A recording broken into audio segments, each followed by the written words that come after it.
presentar a Paloma Campo y Chema Lapuerta, socios del estudio, pues no sé cómo se llama, la Puerta Campo SL o como se llame, o la Puerta Campo Asociados o el que sea. ¿Y por qué dije yo, aparte de que nos conocemos, esto ya siempre va, claro, cuando uno va cumpliendo años pues va conociendo gente, entonces aparte de que dijera yo, no, pues venga, pues Chema Lapuerta, Paloma Campo, ¿por qué dije yo si puede ser estos? Lo dije porque, y se lo he comentado esta mañana a Paloma, porque me decía ahora, no, es que traigo también proyectos, pero también traigo construcción, y digo, este es el sitio. Este es el sitio. Hemos dado en la diana. Este es el sitio. ¿Y por qué conozco a Chema más? Porque es más mayor tipo nosotros y Paloma la conocía menos porque es más joven, ¿no? Pero ¿por qué decía yo que? Pues porque, bueno, pues porque cuando nadie sabía lo que era Passive House, y cuando nadie sabía, yo estuve por Estados Unidos dando vueltas y no sé qué, el certificado LEED y no sé qué, pues cuando yo daba vueltas, y ya he leído esta mañana, preparando un poco esto, que Chema Lapuerta de Paloma Campo ya tenía el premio Certificación de Oro, Certificación LEED al mejor proyecto Passive House. Me explicó hace como 2011 o algo así. ¿Qué quiero decir? Que el tema técnico, bueno, pues lo que hablamos siempre en esta escuela, que es el proyecto y viceversa, ¿no? Entonces, bueno, pues ellos tienen todos los premios, bueno, entráis a la página web y lo veréis y ya está, pues por resumir, pues tienen el premio Spalid, premio Cerámico, finalistas del FAD, finalistas de Bienales de la Arquitectura Española, etc., etc. Bueno, pues eso se le supone, ¿no?, a los que tienen esta talla profesional, ¿no? Y aparte de eso, de lo técnico, de la talla profesional, quería decir pues un tema también que me parece como muy de destacar, ¿no?, del estudio de Chema Lapuerta y Paloma Campo, en este caso la labor también académica de Chema Lapuerta, pues que tiene, bueno, aparte de catedrático de Madrid, etcétera, tiene un máster que para mí hay dos escuelas en Europa, que yo creo que para mí, esto es una opinión muy personal, que son referencia, que es el ETH de Zúrich y Madrid, la CHAM. Para mí son las dos referencias en Europa, con permiso de todas las demás. Y estas dos referencias en Europa, pues resulta que Chema Lapuerta es el que dirige el máster en vivienda colectiva en Madrid desde hace años, que es con mucho prestigio, y además lo hace también con profesores del ETH y en combinación con el ETH. Quiero decir que, bueno, que no es casualidad, las cosas no son casualidad, ¿no? Y entonces, pues bueno, pues esa es un poco la presentación, sin más. Agradecer mucho a Chema, es que se van repartiendo, Chema Milamota, que de la mañana en el CEU, tú luego en otra, en fin, como son demandados, en esto de Hispalit cada uno elige y Chema han sido elegidos, y como son demandados, pues se tienen que repartir un poco las charlas por España. Pero bueno, pues encantados de que sea Paloma la que nos da la charla y además así nos conocemos. Muy bien. Con lo cual, pues muchas gracias y tranquilamente lo que te parezca.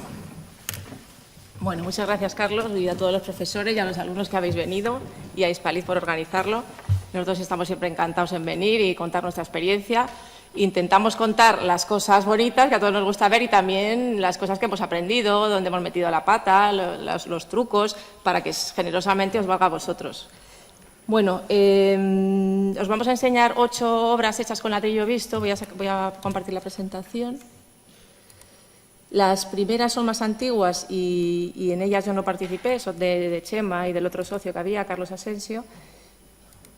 Un segundito, aquí estamos. Y en realidad nosotros intentamos siempre contar, cuando nos llama la gente de Hispalit, que el ladrillo visto nos parece que los arquitectos ahora lo usan poco, ¿no? Parece que es un material un poco denostado, que no está como de moda o que es como antiguo y tal. Entonces, lo que intentamos nosotros transmitir es que es un material fantástico y que tiene una gran versatilidad y es un sector, en contra de lo que se piensa, muy dispuesto a la innovación y a hacer cosas raras, diferentes y a medida, ¿no? Y no se suele asociar el ladrillo con esa predisposición para innovar, ¿no? Entonces, de las obras que os vamos a enseñar, ya os digo, ahí son 8, hay 3 o 4 más antiguas y luego en alguna otra me extenderé más.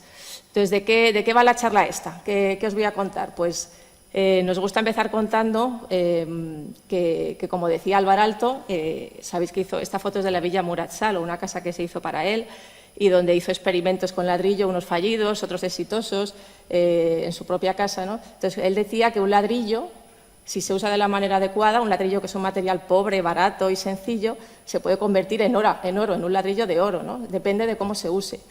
Entonces, sí que os voy a intentar contar cómo hemos en estos años intentado investigar en cada proyecto los materiales, qué posibilidades tienen, conocerlos, cuáles son sus limitaciones, tanto al fabricarse como al ponerse en obra. Entonces, al entender bien esos procesos de fabricación y de montaje, se suelen poder hacer soluciones diferentes con cierta base, ¿no? En realidad, la profesión nuestra, también lo solemos contar, tiene una cosa bastante bonita, y es que es una profesión, o de las únicas, que es a la vez técnica y artística, ¿no? Por un lado, vivimos entre dos mundos, digamos. Por un lado, el mundo del conocimiento, del oficio, de las partes técnicas, los cálculos exactos, las soluciones rigurosas, ¿no? La parte técnica. Y, por otro lado, necesitamos abordar los proyectos también como con la mirada inocente de un niño que tiene la mente en blanco y que cuando empieza a pensar un proyecto de cero, pues se plantea todo de cero, pensando por qué esto tiene que ser así, por qué no se puede hacer de otra manera, ¿no? Y así es como se consigue hacer soluciones que nunca habías pensado que eran posibles, ¿no? En realidad, a veces, no sé si os pasará a los alumnos, cuando empezáis un proyecto, la parte primera, que estás haciendo croquis y dibujando, pues es muy divertida, y a veces parece que empiezas a decir luego, bueno, pues ahora viene lo aburrido, ¿no? Ahora hay que meterle la construcción, a ver cómo se construye esto. Se acabó la diversión, ahora nos ponemos serios.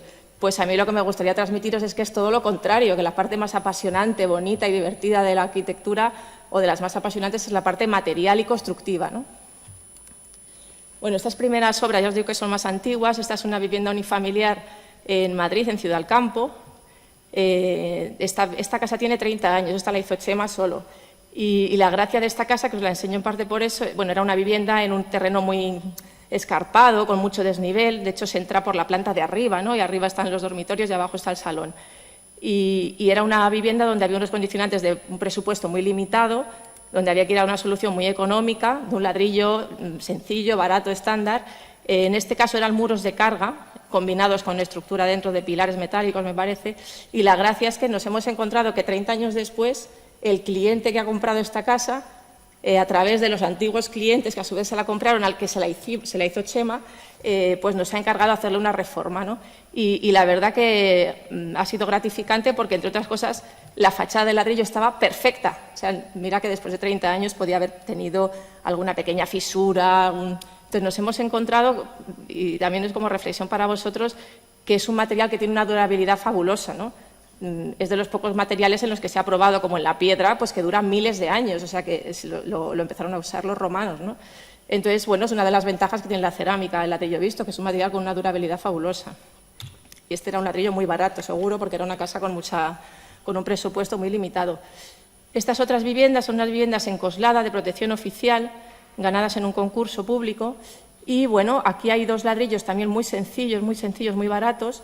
Eran unas viviendas que tenían en la planta de abajo unas oficinas, un salón de actos y unas salas para la Asociación de Vecinos de la Cañada Real, donde habéis oído que hay chabolas y tal, pues había unas chabolas donde se hicieron estas viviendas y se les dio unos locales para la Asociación de la Cañada. Entonces hay una fachada como más pública de aluminio y tal, y el resto de las fachadas son de ladrillo visto. El de fuera es un ladrillo, aunque en la foto casi no se ve, ¿no? Pero es un ladrillo más naranja y más normal, y dentro, en una especie de corrala o algo así, pues es un ladrillo más clarito, ¿no? O sea que también, diferenciando con dos colores, pues se le daba un carácter diferente al exterior y al interior. En este caso es un centro ocupacional en Santa Marta de Tormes para una asociación de padres de personas discapacitadas que se llama Asprodes, y bueno, este es de los primeros edificios donde empezamos a hacer que con el mismo material resolviéramos la fachada y la cubierta. O sea que, en principio, tenemos también la máxima en el estudio que en un proyecto cuantos menos materiales, mejor. A veces es tentador, y os pasará cuando empecéis, que se tiene la tentación, uno empieza un proyecto, de meter todo lo que sabe, ¿no? He aprendido de aluminio, he aprendido de... Pues os aseguro que los proyectos mejoran cuando se le van cayendo, cuando pasan los días y vas reflexionando, se le van cayendo materiales, y cuantos menos materiales, mejor.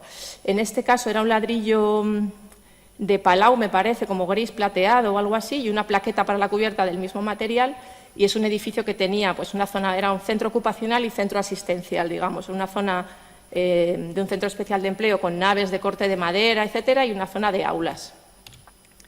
Y es un ladrillo, como veis, colocado a sardinel, sin traba, o sea que lleva en los tendeles, en las llagas horizontales, digamos, lleva una armadura Murford de acero metido en el mortero, ¿no? Y eso es lo que hace que quede trabado, ¿no?, la fábrica de ladrillo. Y, bueno, en una zona sur tiene además un alero de hormigón que protege del sol, etcétera, pero bueno, que es un proyecto sencillo de materiales, como veis, solo es un material con ese sardinel.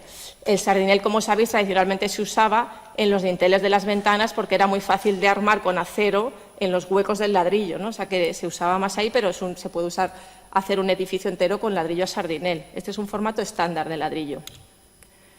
Este otro edificio es un edificio pequeñito de 10 viviendas en el Alto de Extremadura, en Madrid, para un promotor pequeñito que también quería algo barato. Nosotros al principio empezamos a hacer un proyecto con chapas, no sé qué, y entonces nos dijo que no nos emocionáramos demasiado, que no tenía mucho presupuesto, entonces teníamos que ir a un material muy barato en la fachada, ¿no? Entonces aquí lo que intentábamos era un entorno de viviendas un poco feas, así, de los años 80 y tal, y de diferente aspecto, dignificar un poco ese pequeño rinconcillo, esa calle, y hacer que fuera una especie de fachadillas, una joyita holandesa sencilla, ¿no? Aquí también, como veis, está colocado sin matajunta, sin traba, en este caso en horizontal, y también va armado. Y en este caso, si os fijáis, veréis que no va en ningún caso el paño de fábrica de ladrillo, nunca va de forjado a forjado, sino que está apoyado en cada línea de forjado. No sé si se ve el cursor, sí, ¿no?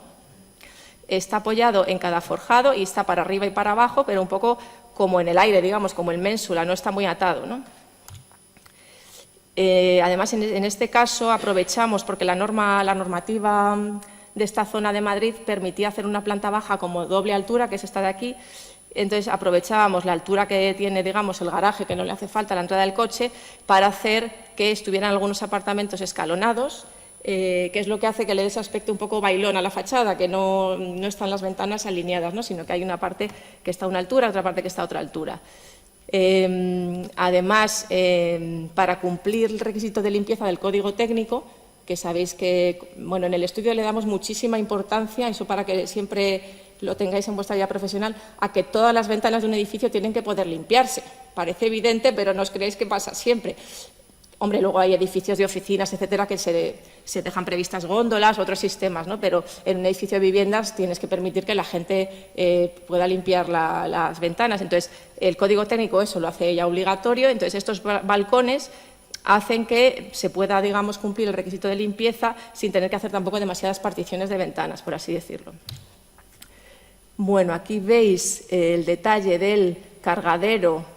Este es el detalle del cargadero, que está sujeto con unos tirantes al forjado. Lo que os decía, esto de las ventanas que no están alineadas. Y el detalle del ladrillo típico, que se hacía, digamos, siempre decíamos que cuando se apoya la fábrica de ladrillo en un forjado, vuela 5 centímetros y se apoya 7, que es la manera de que pase el forjado por delante el ladrillo por delante del canto del forjado, pero tenga estabilidad mecánica, digamos. Es un detalle que hoy en día, con todos los requisitos que hay de evitar puentes térmicos, etcétera, es muy difícil de hacer, o muy raro que lo hagamos, porque es un puente térmico, ese tipo de apoyo. Entonces, se puede hacer porque podrías hacer que el aislamiento térmico vuelva por el suelo, podrías hacer que el aislamiento térmico vuelva por el techo, pero realmente ya se suele hacer una solución donde prácticamente pasa toda la fábrica por delante del forjado y tiene un aislamiento en medio. Aquí se ve también, bueno, el detalle que había de la ménsula para la terraza que os decía, para ese pequeño balcón.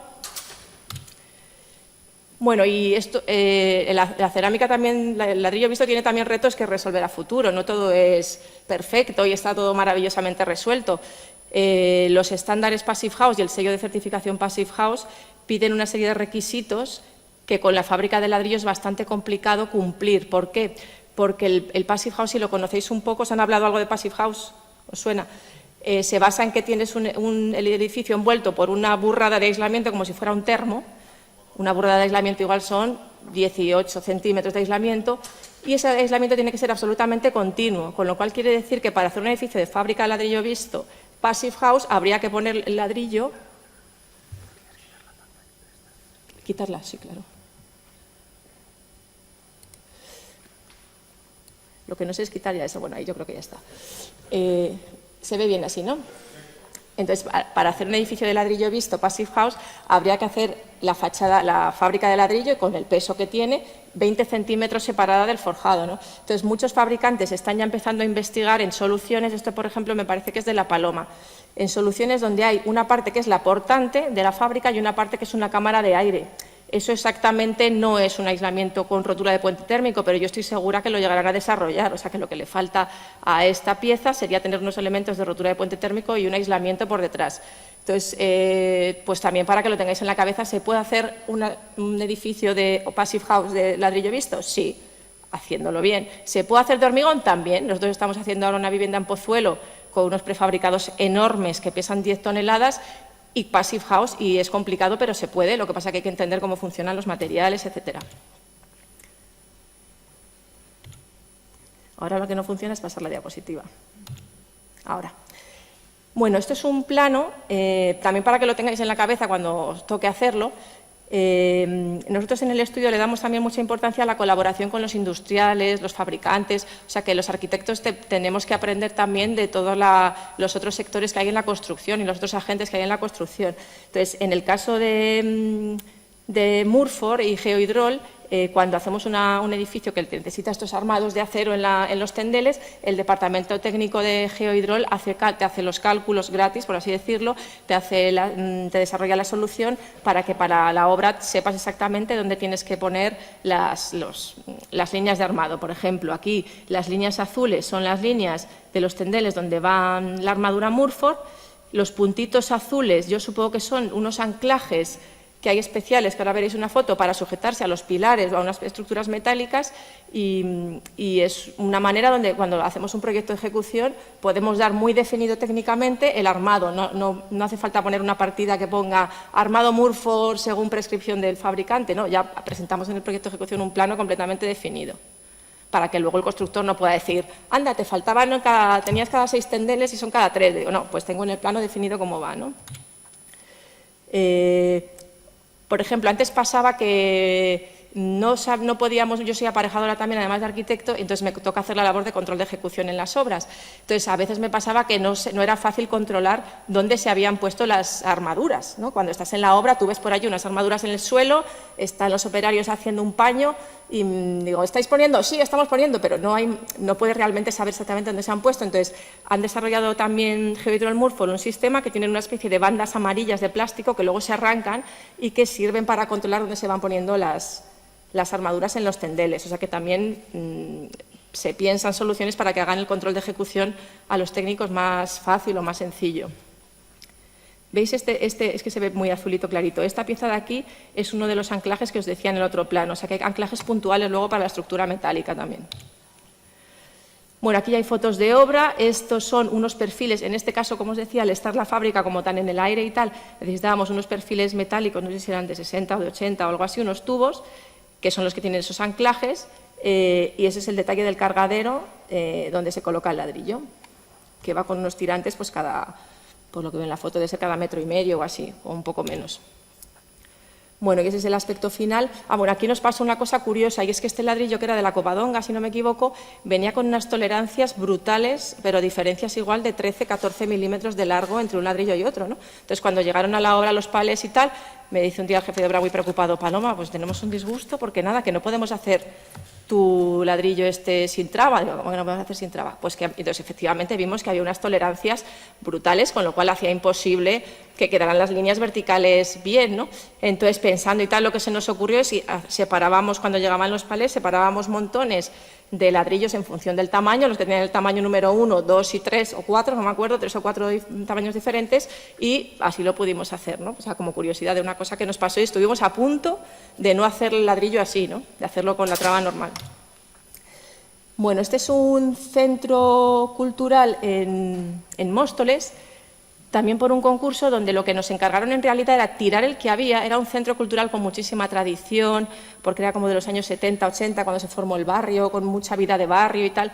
Y el encargo nuestro era tirarlo y hacer uno nuevo, ¿no? Entonces estábamos en plena crisis, en el año 2013 o así, y lo pensamos y nos parecía una irresponsabilidad. O sea, que también el arquitecto no puede quedarse ajeno mirando para otro lado con los asuntos económicos y tal. Entonces les convencimos y les propusimos hacer una obra mucho más barata. Nosotros cobrábamos lo mismo, seguramente nos daba igual de trabajo o más, pero conservamos el edificio que había y lo que hicimos fue 3 pequeñas piezas de ampliación, digamos, a la calle para darle un poco una cara nueva y un aspecto nuevo. Se reformó entero por dentro, pero conservamos el edificio que había. Entonces, por ejemplo, pintamos las tejas, abajo tenéis la foto de cómo era y arriba cómo quedó. Entonces, pintábamos las tejas con una pintura especial para estar a la intemperie en gris y las piezas de ampliación son unas piezas de ladrillo visto, más o menos de formato estándar, pero colocado a 45 grados.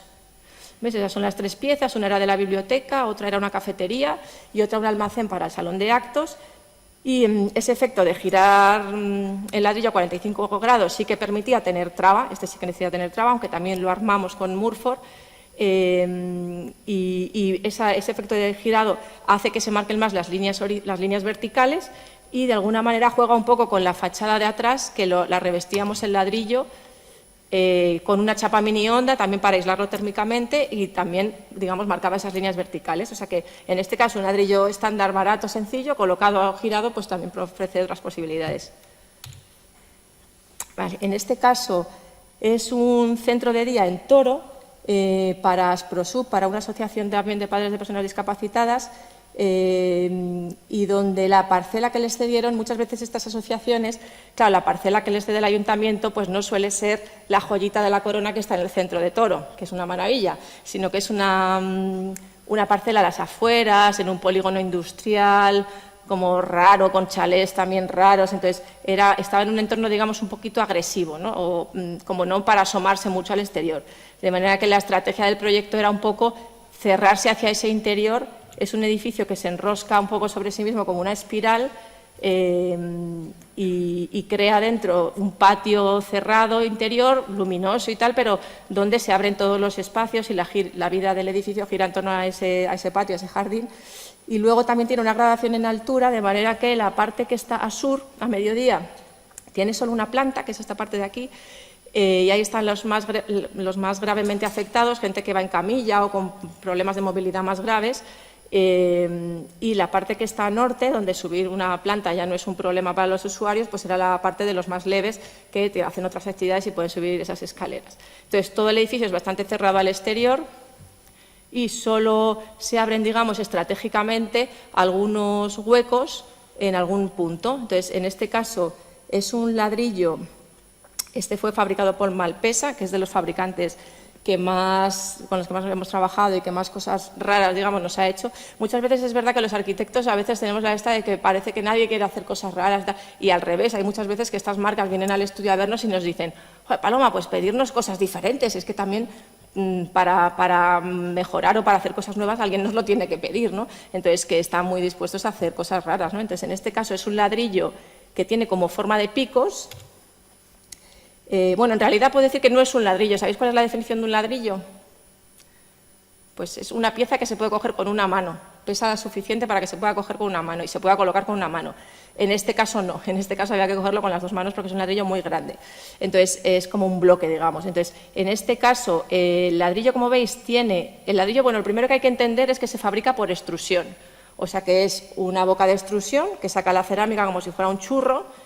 Hay una cara mala, que es la que no se cuece porque está pegada a la base, y las otras 3 caras se cuecen en el horno. Entonces, ese churro de extrusión pues, se va cortando, ¿no? Entonces, al pensar que es una boca de extrusión, pensamos, pues, ¿por qué hay que extruir un rectángulo? ¿Por qué no se puede extruir curvas o picos o tal? Pues claro que se puede. Una matriz de extrusión a lo mejor puede costar, no me lo voy a inventar, pero del orden de 2.000, 3.000 euros, pues hombre, es dinero, pero para una obra donde se hacen muchos ladrillos no es mucho dinero, ¿no? Entonces, en este caso tiene esos 2 picos y eso que permite, pues una cosa muy interesante, y es que este ladrillo sí lleva traba. Aún así también lo armamos con Murfor porque ya nos ha gustado y siempre lo ponemos, pero sí lleva traba. ¿Por qué?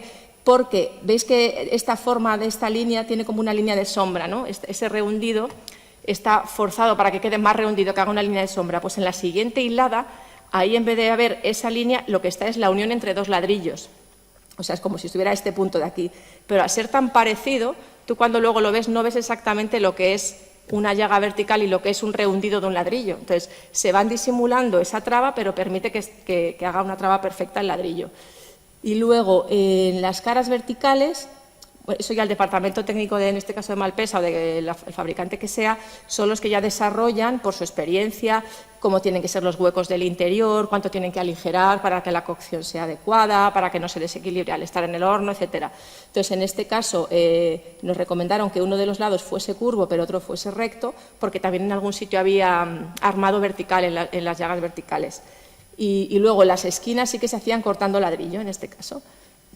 Entonces, bueno, eso permite ese aspecto que veis, que se ve un poco marcar líneas verticales, que no parece mucho un ladrillo, no sabes si es hormigón, si es una chapa o si es...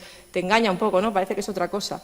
Y luego, en este caso, también la cubierta también es de una plaqueta cerámica del mismo color y, de nuevo, pues, lo que os decía, o sea, que intentamos siempre, muchas veces intentamos que sea el mismo material la cubierta que la fachada, ¿no?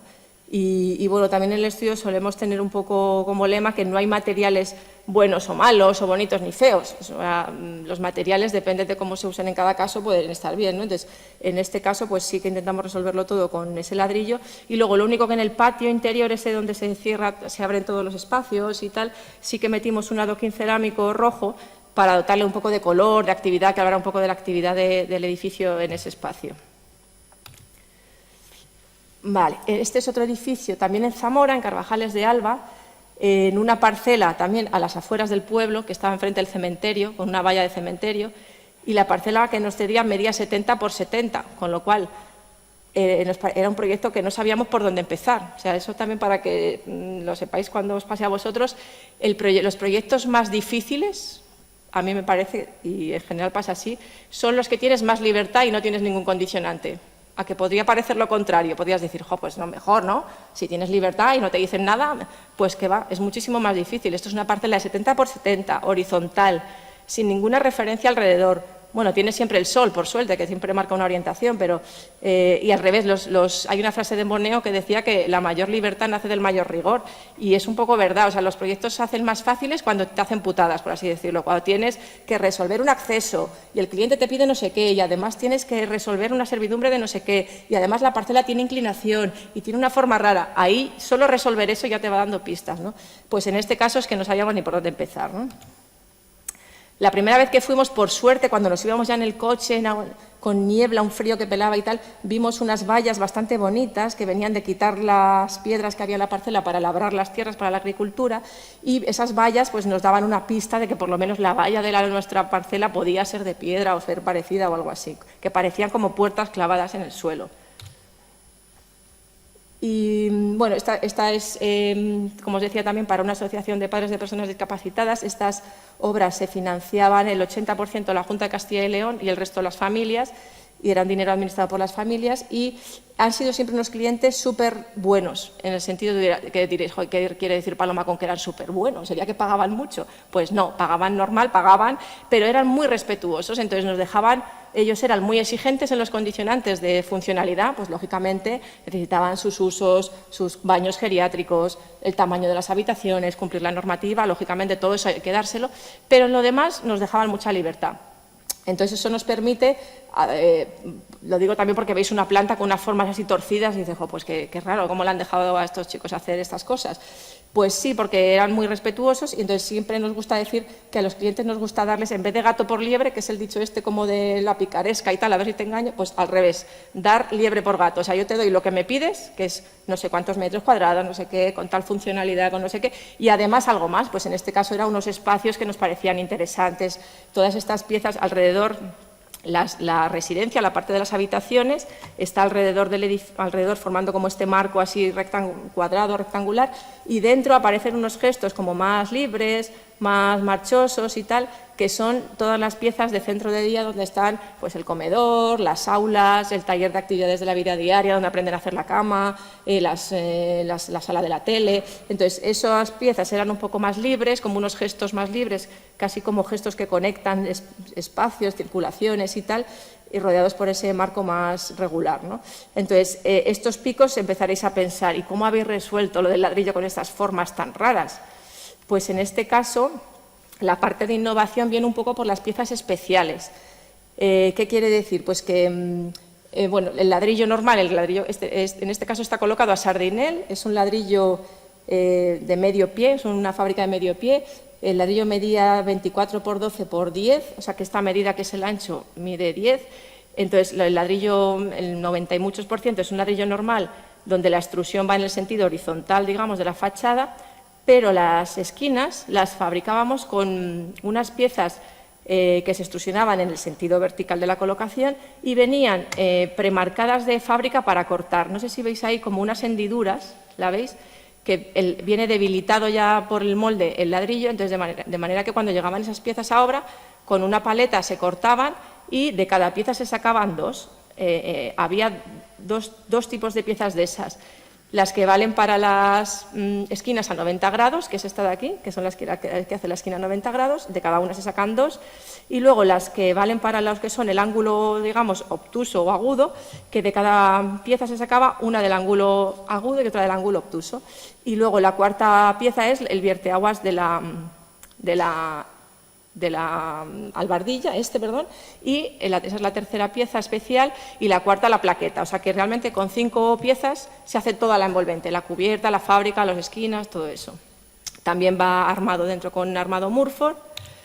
Esta foto no es de esa obra, pero la he buscado para que lo veáis porque no tenía yo fotos mías Pero veis, ahí se ve cómo es el armado que va en los tendeles, en el mortero, y las piezas especiales que se colocan a los pilares o la estructura metálica, y ahí veis cómo se hacían las esquinas con el ladrillo ese que viene premarcado para cortar y con el resto de ladrillos para hacer la esquina, ¿no?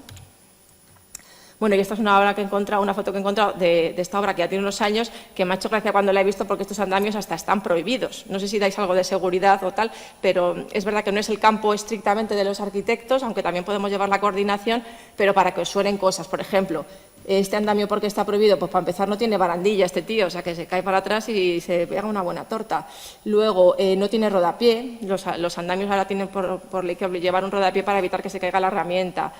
No tiene doble plataforma, no tiene el sistema de escaleras y las uniones que tienen homologadas, o sea que bueno, pues, pero sigue siendo la manera más habitual de colocación de ladrillo siempre, desde fuera con un andamio. Bueno, y ahí veis un poco la imagen final. Lo que nos hace gracia, digamos, de esta obra es que cuando la ves parecen baldosines, ¿no? Nos da la sensación que parecen baldosines, porque como tiene ese formato de 10 por 24, la llaga está colocada a ras, haces del ladrillo, entonces tú vas viéndolo y parece que es una fachada de baldosines, así de azulejito, pero cuando llegas a la esquina se ve el truco del almendruco y ves que eso es un ladrillo macizo, ¿no? Entonces esa es la gracia. Y luego también el poder resolver, nos da la sensación que casi resolver el encuentro de fachada y cubierta de este punto es resolver todo el proyecto, porque se repite, ¿no?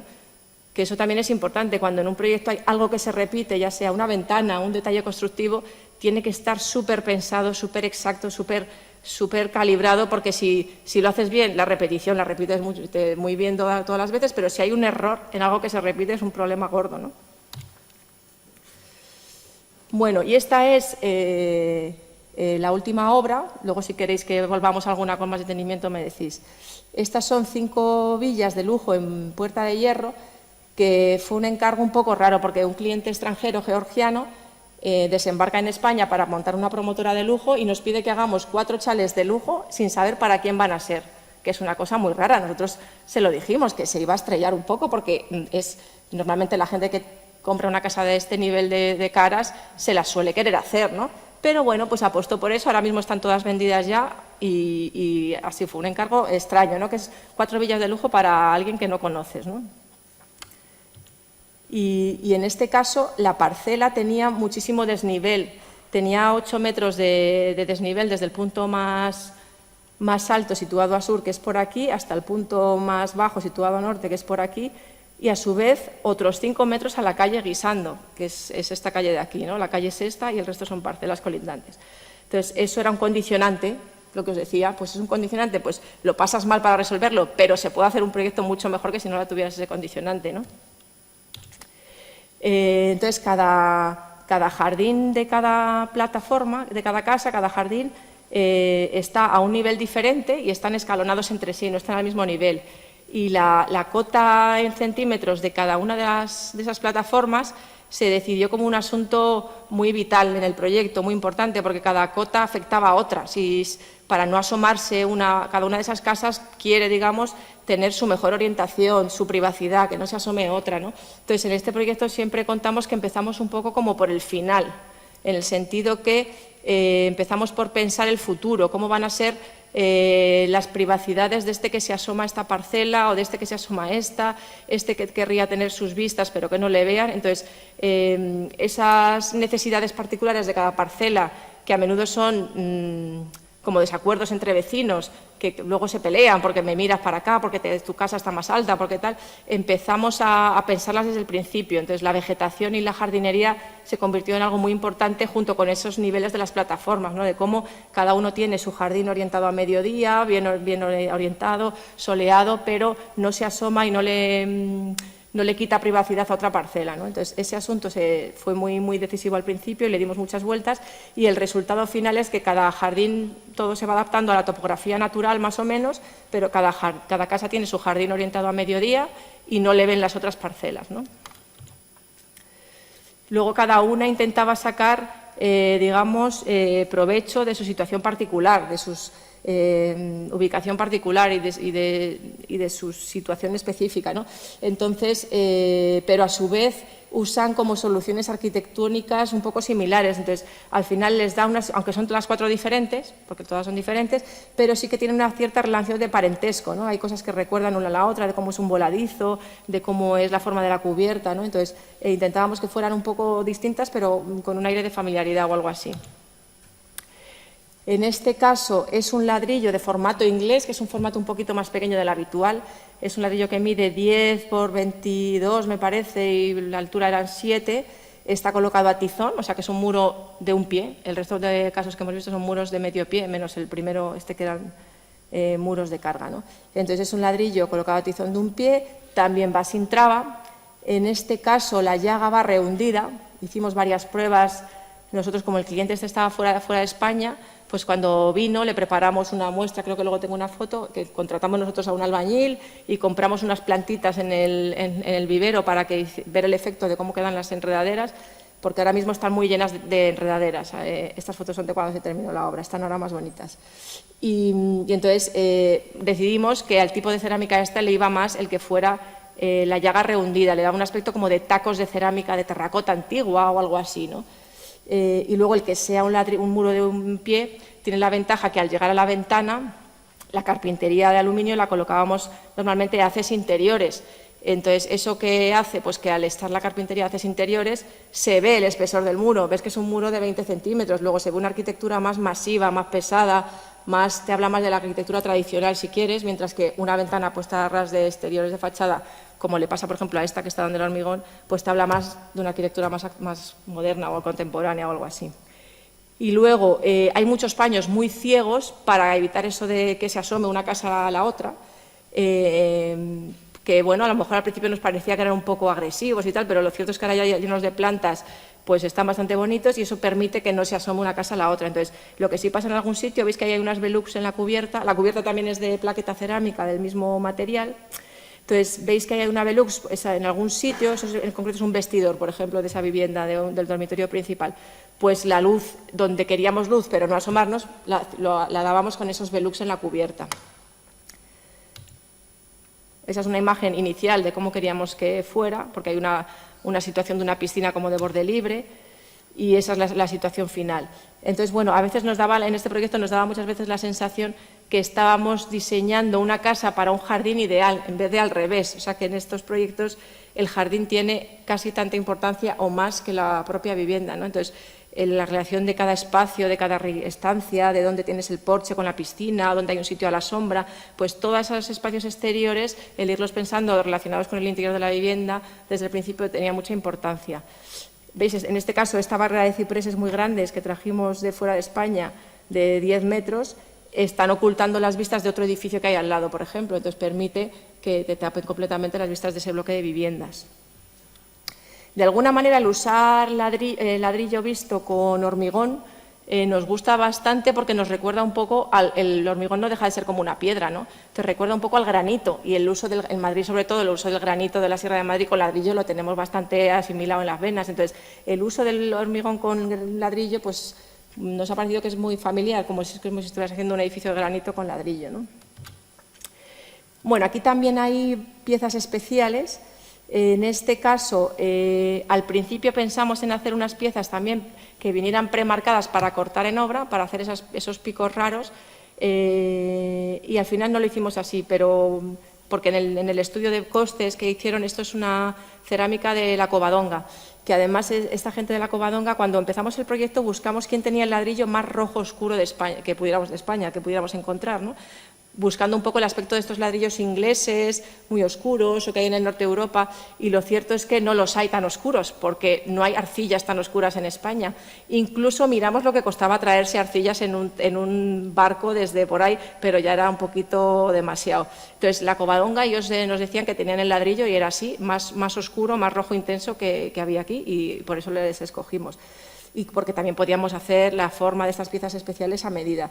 Entonces, en este caso, al final, lo que hicimos fue directamente unas piezas, sin venir premarcadas para cortar, sino directamente unas piezas diferentes para cada ángulo.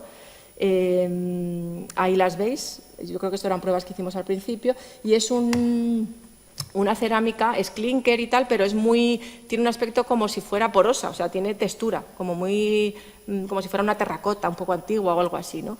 Y bueno, estas otras fotos las he puesto para que veáis que esto, por ejemplo, es una cerámica de estas de fachada ventilada, pero le pasa un poco lo mismo que al ladrillo, que como se fabrica por extrusión, se le puede hacer todas las texturas que quieras. Pero es que cuando usamos prefabricados de hormigón, también un prefabricado de hormigón se puede parecer al color de un ladrillo y a la textura de una cerámica ventilada. O sea que a veces el importar cosas de un sistema constructivo a otro es lo que hace que pueda tener cierto interés la solución final. En este caso, el prefabricado, pues lo hicimos, aunque parece muy cerámico el color, se hacía con colorante y con óxido de hierro puesto en el hormigón. Bueno, y aquí tenéis la pieza del vierteaguas. De nuevo vuelve a haber una pieza de vierteaguas de albardilla y la pieza de la plaqueta de cubierta. Bueno, aquí esta foto es una de las fotos de los jardines, donde, pues como os decía, era muy importante, o sea, casi lo más importante de este proyecto como materiales, podríamos decir que es el ladrillo y la vegetación, son los dos protagonistas, ¿no?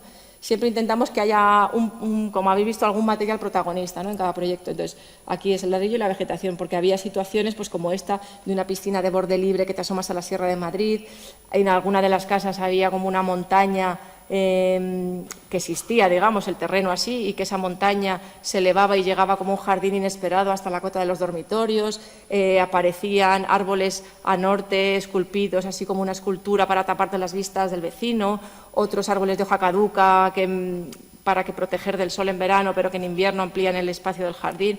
Entonces, todos esos asuntos se convertían en algo muy importante en el proyecto, todos los asuntos de jardinería. Y aquí veis una de las fachadas norte muy ciega, que ahora mismo está llena completamente de una trepadora de estas que se pegan, que se pone roja muy bonita en otoño, y donde en esa fachada evitas que se asome hasta otra parcela y aparecen esos beluxes arriba, ¿no? Bueno, aquí de nuevo el detalle de la cubierta y la fachada pues es muy importante porque se repite por todas partes.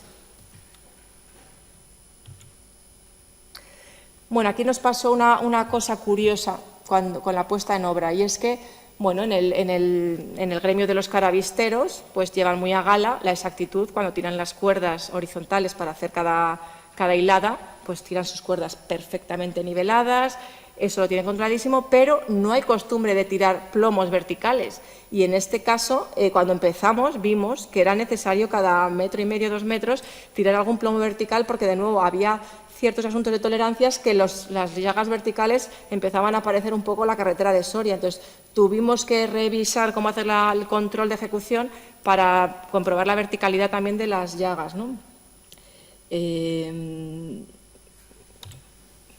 Bueno, aquí hay alguna foto de detalle, lo que os decía de los andamios, y de ver, ves eso de que vas viendo que parecen como esos tacos de cerámica, pero cuando llegas al borde ves que tiene un espesor el ladrillo.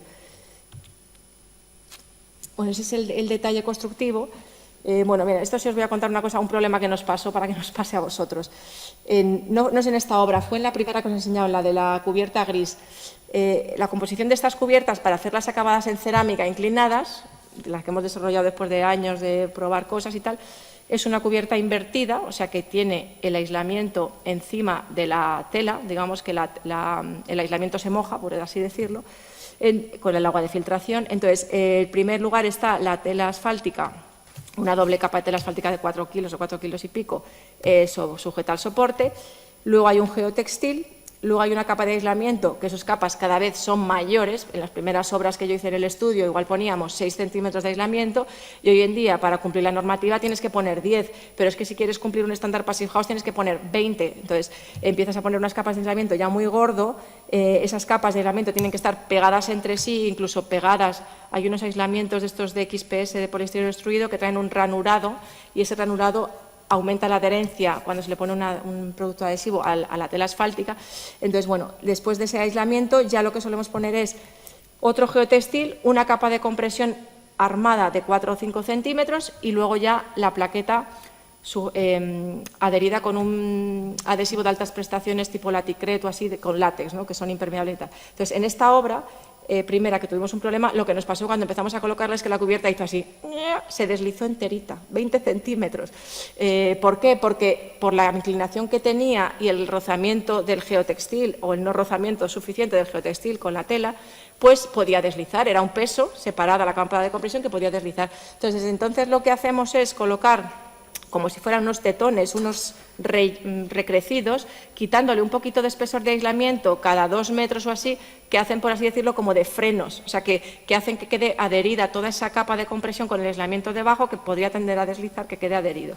Desde entonces no hemos tenido más problemas, o sea, que ha sido eficaz. Entonces, y bueno, en el fondo, esa cubierta lo que permite es que del agua de escorrentía toda va por encima, porque ese adhesivo de altas prestaciones y el rejuntado de Laticret son prácticamente impermeables y eso ya llega pues a su canalón, es un canalón oculto como veis, luego tiene la pieza de albardilla aquí, entonces eso permite que esta línea del canalón en la fachada se ve como una línea de sombra, no está el canalón por fuera, digamos, sino que se ve como una línea de sombra y luego el poco agua que pueda haber de filtración pues ya llega por aquí, por la impermeabilización, hasta el punto donde está la bajante, ¿no? Es una solución que nos ha funcionado bien. Sabiendo esto del deslizamiento, si algún día lo hacéis, os puede funcionar sin ningún problema. Bueno, y aquí luego veis los temas de cómo evitar puentes térmicos. Hoy en día, además, siempre para cumplir normativa, aparte del aislamiento de la cubierta, pues solemos poner aislamiento debajo del forjado. Cómo se intenta que esa línea sea continua. Mira, esta es la foto esta foto fue la que hicimos para convencerle al georgiano si le gustaba el ladrillo y tal. Es curioso que luego estas cosas, cuando las enseñamos, mucha gente nos dice, promotores de aquí de España, que jamás nos hubieran dejado hacer esto porque el ladrillo suena como a material barato. Entonces, dicen, ¿cómo se han encargado unas villas de lujo que cuesta cada una no sé cuánto con un ladrillo rojo? Pues para que veáis que hay muchas cosas que son culturales o contextuales o como quieras llamarlo, para el georgiano el ladrillo era un material que significaba lujo, ¿no? Pues porque a lo mejor allí no se hace tanta construcción con ladrillo, el ladrillo es un material muy barato, o sea, del coste de una partida, el material en sí mismo y el mortero, pues no sé si será un 15%, y lo que tiene son medios auxiliares, el andamio, tal, y mano de obra, pero el material es muy barato, pero en este caso para el georgiano fue una solución que le daba sensación de calidad, ¿no? Y ahí veis un poco el efecto de que al rehundir la llaga, pues se ven un poco como esos tacos de terracota. Las llagas, bueno, cuando pues pasen alguna obra, los carabisteros, ellos tienen varias llagas suyas, que son las que te lo hacen o liso, un poco rehundido, o más rehundido, y las pueden fabricar, o sea que a veces lo hacen como redondito o con una forma de pico, o sea que lo que es la llaga se puede hacer bastante personalizado dentro de lo que cabe. Bueno, y esta foto las he puesto para que veáis que dentro de esto, tú a alguien le dices que una obra de una vivienda unifamiliar de ladrillo te ha dado problemas desde el punto de vista de la seguridad de la obra, y tú dices, pero ¿qué me estás contando? Si es lo más sencillo, si es una obra de un chalet, ladrillo. Pues en una de las casas en concreto que tenía una cubierta muy, muy inclinada, tuvimos ciertos problemas porque para el momento de hormigonar esa cubierta, era una losa de hormigón, no era nada fácil, entonces tuvimos que poner el andamio, que en principio se hubiera puesto para poner el ladrillo muchos meses después o unos meses después, lo tuvimos que poner desde el principio como medida de seguridad para ser la medida de anticaída de la cubierta, porque no era tan fácil el ver cómo poner una barandilla ahí por cómo se ejecutaba y tal. Bueno, y esta es una foto final donde veis efectivamente eso que os decía, de que ves el grosor del ladrillo, el que esa esquina parece un taco que va de un lado a otro y la combinación con el hormigón, que más o menos estamos contentos. Bueno, y hasta aquí he llegado. Espero que os haya transmitido un poco la pasión un poco por los materiales y que veáis todas las posibilidades del ladrillo y que lo miréis con cariño cuando lo uséis en el futuro. Espero que os haya gustado. Entonces, hemos terminado.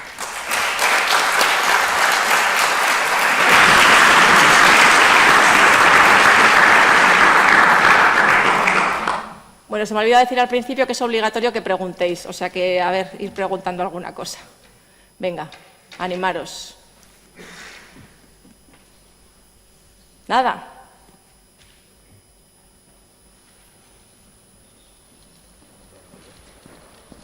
Sí. Visto primero, muchas gracias y ha estado fenomenal la conferencia.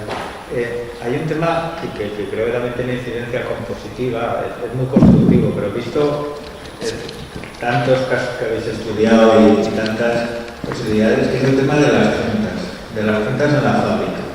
No ya las juntas de dilatación, sino las juntas verticales sobre todo, que por algún sitio parece que las recomiendan, ¿no? Y yo creo que veo vuestros edificios y aparentemente no hay esas juntas verticales. Y bueno, si nos podrías comentar algo sobre esto, si es algo que lo habéis podido solventar bien, si es el armado el que lo consigue, o sobre todo por casos cuando pasa la fábrica delante de pilares, que puede haber lienzos grandes de dilataciones, y si os habéis encontrado con eso. Pues una buena pregunta, porque yo creo que los edificios que os he enseñado son tan pequeñitos que ninguno tiene juntas de dilatación verticales. Yo creo que no tiene ninguno. Si en alguno tuviéramos que haberlas tenido, pues supongo que habríamos intentado que compositivamente coincidieran con algo, o sea, no intentar ocultarlas. Las juntas constructivas, intentar ocultarlas normalmente es bastante mala idea porque se ven y al final, y si no las haces, se marcan solas, o sea que es buena pregunta, pero yo creo que es que en los edificios que os he enseñado todos no hay ninguno que mida más de, yo qué sé, de 20 metros o de 18 metros en un lado, entonces no, yo creo que ninguno las tenía. Es posible que el armado Murfor ayude a que no sean necesarias, porque si las hubiéramos necesitado, el Departamento Técnico de Geohidrol también nos lo habría marcado. Supongo que además en ese caso hay que hacer un corte en la armadura, entonces, pero no, es que ninguna de las que hemos hecho tenía esa junta. Buena pregunta. Sí.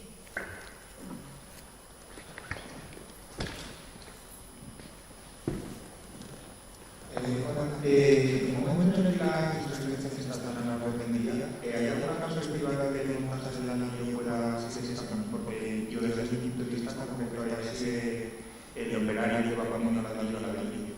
Claro, pues también es una buena pregunta. Conozco algún ensayo de prefabricadores de hormigón que han hecho pruebas a colocar el ladrillo de acabado de un prefabricado de hormigón, pero a mí eso me parece un poco como matar moscas a cañonazos. O sea, bueno, visto de otra manera, si quieres, el ladrillo puedes pensar que es el ejemplo de algo que no es nada industrializado porque tiene todo mano de obra en obra, pero también es lo más modular que hay en la construcción. O sea, porque una de las ventajas que tiene, por ejemplo, frente a hacer una fachada de...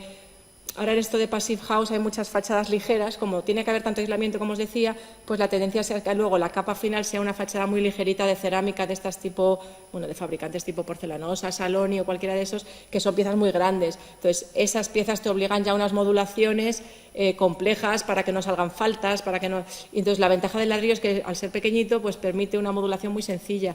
Pero sí, es una buena pregunta. A mí no se me ocurre muy fácilmente, o sea, ¿cómo hacer que haya menos mano de obra, menos puesta en obra y más en taller con un ladrillo? Complicado, puede ser poniéndolo de acabado de otra cosa, pero a mí me gusta menos pensar eso, yo creo.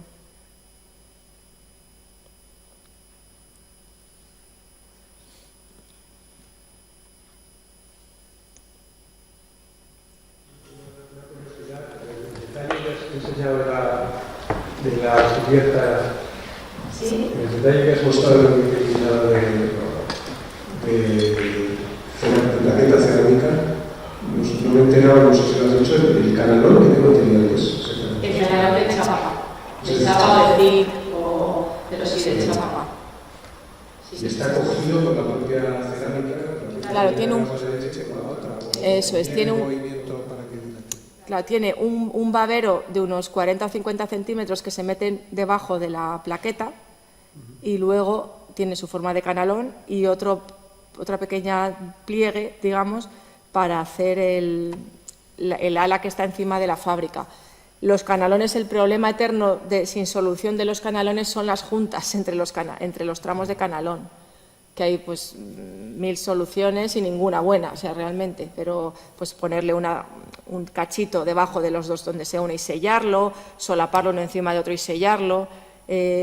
Realmente, bien, visto ahora, casi igual sería más interesante pensar en una solución de un canalón in situ, hecho con mortero, impermeabilizado con algún proyecto mortero con garantías o algo así, que eso te garantizas que no tienes juntas, ¿sabes? Pero sí, no es el detalle más fácil el del canalón, aunque parezca una tontería, no es un detalle bien resuelto, normalmente. Las uniones de canalón, me refiero. Si son largas, por dilataciones acaban fallando. Claro, exacto. Son sellados que luego dan problemas y... Claro, con estos sistemas de impermeabilización, que dices que son de gran garantía, claro, se podría continuar darle forma Efectivamente. con la propia plaqueta. Efectivamente, sería una buena solución hacerlo con la propia plaqueta o con mortero, impermeabilizada y sin juntas. El problema ahí sería la unión con la bajante, pero bueno, Claro. es así. Claro, las bajantes aquí van por el interior. Por el interior de la cámara, por el pladur.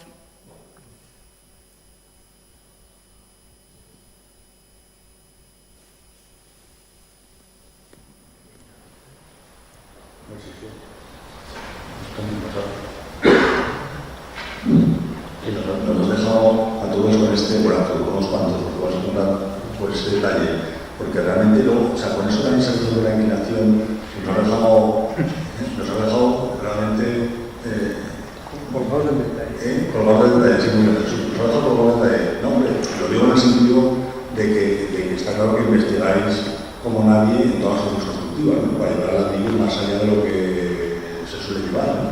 Porque todo eso que hace también que se ha deslizado, que se utilizó bueno, es una investigación fantástica, porque es que estoy siendo un poco pesado, pero, o sea, de acuerdo, ¿cómo se coge el lateral? Entonces, también lleva una plaqueta por encima en ese extremo. Sí. Ahí está, la pieza de vierteaguas. ¿Y eso cómo se puede dar cuenta? Sí. Pues yo supongo que eso tendrá una pequeña parte, es la chapa que vuelve, y luego, para que tenga adherencia el vierteaguas, otra parte tiene que ser el ladrillo. No, está muy bien, porque eso te permite organizar la línea de sombra, ¿no? Claro. Eso permite que se vea una línea de sombra, esa de ahí. Y luego, como yo siempre me ha encantado siempre, que ahora ya sé que son temas de aprender personales, ¿no? Yo descubrí vuestro proyecto de Carvajal de Alba, pues yo qué sé, hace 6 años, 8 años, con la revista, y de verdad que me parece uno de los proyectos más interesantes que he visto yo en este año. Y lo has contado ahora, muy rápidamente, porque no tenéis tiempo para más, ¿no? Con tantas buenas obras. Y ese que tal, bueno, esto es curiosidad buena entre compañeros, es decir, ya dices que la planta, que la gente es muy agradecida, además por el tipo de persona a la que va dedicado, que seguro que son muy agradecidos, y el mantenimiento de esas cubiertas cerámicas, la resolución entre, se me ha parecido fantástica, no, tenemos que estar aquí 2 horas ya para la línea que soluciona el encuentro vertical con la para que no la vista. Esta, ¿no? Para hacer todas las que han sido tan publicadas, algunas de ellas. Esto, bueno, pues se mantiene en buen tono, buen pie, las cubiertas, o sea que el tiempo, ¿cómo pasa el tiempo en esas cosas? Supongo que bien, ¿no? Pues que sepamos bien, porque en general cuando algo no funciona bien nos solemos enterar porque nos llaman. Es verdad que son cubiertas que hay que dejar previsto, y al principio no lo hacíamos bien, hay que dejar prevista una línea de vida arriba para que una vez al año la gente se pueda subir atado a un arnés y pueda limpiar todos esos espacios, porque si no lo que les dejas es una putada de algo que no pueden limpiar, que se les obstruye. Entonces, al principio no lo hacíamos bien y supongo que se habrán inventado ellos algo para subirse. No está difícil porque si te fijas hay cubierta siempre, esta cubierta de aquí, que es una cubierta plana de grava, pues tiene relativamente fácil con una escalera de pates ponerte ahí, y luego ya últimamente sí que hemos dejado ya arriba una línea de vida homologada colocada y que no se ve casi, y es mejor porque no le dejas a la gente un problema. Sí, no, me parece esta solución de cubierta, que yo creo que aquí, bueno, pues sí, los primeros que damos, yo lo había visto por aquí, por lo menos en arquitecturas y en general también doméstica, ¿no? Yo creo que una de las cosas muy importantes de estos proyectos son que están solucionados para presupuestos muy normalitos, para programas, no voy a decir sociales, en este caso sí, en otros viviendas de lujo, ¿no? Y esta cuestión del material que puede ser utilizado para una cosa más sencilla y para una cosa mucho más noble, dependiendo de cómo se trata, ¿no? Yo creo que aquí hay muchas lecciones que están muy bien. Pues las cubiertas de baldosín en Levante se hacían de toda la vida, las de baldosín de Valnul, desde siempre. Pero lo que a lo mejor no se hacía era que ese baldosín no fuera solo una cubierta, que luego tiene su arrimo de la tela y tal, sino que volviera a la fachada.